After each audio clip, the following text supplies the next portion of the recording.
Programme. First tonight, they shouted abuse at homecoming soldiers, branding them rapists, baby killers and murderers. Tonight, 5 anti-war protesters were found guilty of a public order offence during the parade through Luton last March. Well, angry scenes broke out as the 2nd Battalion, the Royal Anglian Regiment, marched through the town. 2 other men were found not guilty. Matthew Hudson has this report. Guilty but unrepentant, the defendants pose outside Luton Magistrates Court. 5 of them, Abdul Munim, Youssef Bashir, Shajadar Chowdhury, Yalel Ahmed and Zwar Rahman, had each just been convicted of a public order offence. 2 others, Jubair Ahmed and Ibrahim Anderson, were acquitted. This trial today was an indication of the fallacy of freedom of speech and democracy. This trial today, the verdict was given out. We already knew the verdict before the trial started. The Prime Minister was condemning our protest. The media was already giving the verdict months before. The public was calling for our arrest. The MPs was calling for our arrest. In other words, the verdict was inevitable.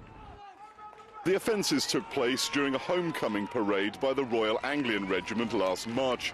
The parade set off from Park Street West before passing through the town centre towards the town hall on its way to St George's Square. The police had agreed demonstrators would gather at the end of Bute Street, but they were misdirected by officers on the day and ended up protesting on Upper George Street near the corner of Gordon Street. That's where angry local people began a counter-demonstration, hurling abuse at the protesters. I was here with my cameraman when the demonstration began and when counter-protesters began to gather. That there were ugly scenes here is beyond doubt, and that many people will have found the original demonstration extremely distasteful is also not in dispute. But as to whether the protesters actually broke the law, that is what the court has to decide. The demonstrators waved placards and shouted slogans including "British soldiers murderers," "British soldiers you will pay" and "baby killers." The judge, Carolyn Mellenby, ruled this went beyond freedom of speech. She said the defendants must have known their actions would cause alarm and distress to other people in the crowd. Hundreds had gone along to support the soldiers. The judge decided the role played by Mr Anderson and Jubair Ahmed had been so minor it did not warrant conviction. That an ugly standoff took place here is not in dispute, but the defence barristers have always said this, that the demonstration had been sanctioned by the police, that the police were well aware of the insulting slogans written on placards, that the demonstrators went wherever the police told them to go, and even stopped using a loud hailer when they were asked to do so. In short, their actions may well be described as being distasteful, but they did not break the law. Barristers for the defence had argued that the men were simply protesting on a subject of genuine public interest. All 5 convicted defendants were given a 2-year conditional discharge and told to pay £500 towards costs. The judge said she hoped it would deter others from taking similar action. Well, let's head back to Matt Hudson now, who's at Luton Magistrates Court. Matt, since you filed that report, you've been speaking to members of the Muslim community. What do they make of these convictions then? That's right, Jonathan. I think it's very important to remember that this group of men, whatever you think of their views, they don't speak for all Muslims here in Luton. I don't think even they would claim to do so. And Abdul Malik of the Luton Council of Mosques told me no one is above the law. We have to set a good example by sticking to the laws of the land. If somebody breaks the law, that is wrong.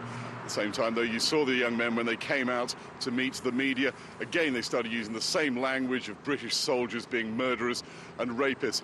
It's been interesting talking to them over the last few days. They're almost all intelligent, considered young men who are extremely polite when it comes to the subject of religion. They simply have the view that they are right and everybody else is wrong. So despite the fact they've been found guilty today, I don't think there's any doubt that they're going to be out on the streets of Luton again, trying to convert people to their cause. Matthew, thank you.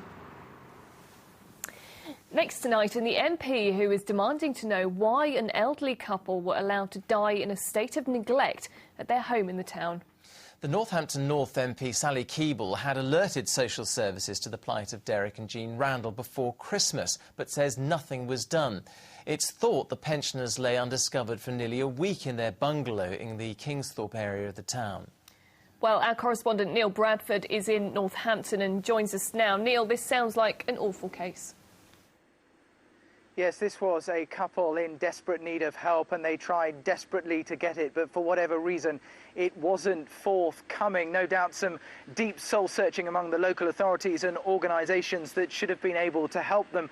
But also there is a sense of guilt among the neighbours I've been speaking to today that perhaps they too could have done more. But how were they to know that anything was wrong? A light set to a timer would come on periodically, giving them the impression all was well. And this was a reclusive couple who in the past had turned down offers of help. But perhaps things are best described by the card on a bunch of flowers left by the bungalow tonight that say, "Dear neighbour, rest in peace. I hope lessons are learned. You should never have been left alone." Those that could and should have helped can now only wonder what difference they would have made. Derek and Jean Randall lay dead in their freezing home for 5 days. Their previous calls for help left unanswered. Neighbours say Derek had been desperate to get his disabled wife into a care home. And he was trying to look after her, and she was. I mean, she lost a lot of weight, but she was a big lady. And for him to try and lift her and lug her about, it was really hard. I can see, you know, he struggled. The Randalls had contacted their local MP, Sally Keeble. She last spoke to Derek 2 days before Christmas. She's horrified at what's happened and describes the case as scandalous. In many ways, I think that this should be treated in the same way as the awful child abuse cases are treated, that you look at why the system didn't pick up the warning signs that came very, very clearly from this couple, that they needed help, that things were getting worse and that they needed help and needed it quickly.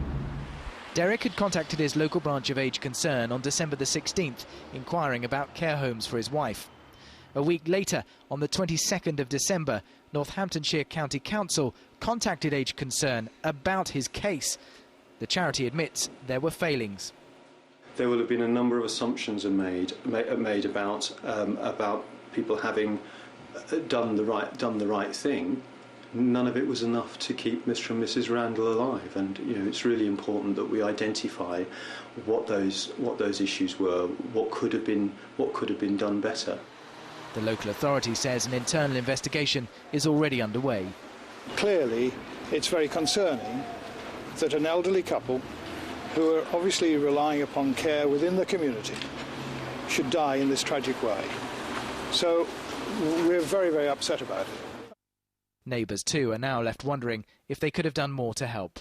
I feel frustrated, I feel annoyed because I tried so hard. I phoned everybody up trying to get some help, and I said, you don't have... all I'm asking you to do is come up and look at them. If you come to the door, open the door, you'd see the condition the place was in and the state Derek was in. The results of a post-mortem examination on the couple are expected tomorrow. It may take considerably longer to find out why cries for help were not answered sooner. Well, Northamptonshire County Council have launched what they call an internal management review to determine their involvement in their case. They say they'll also cooperate fully with a serious case review if that is determined is needed by an independent panel.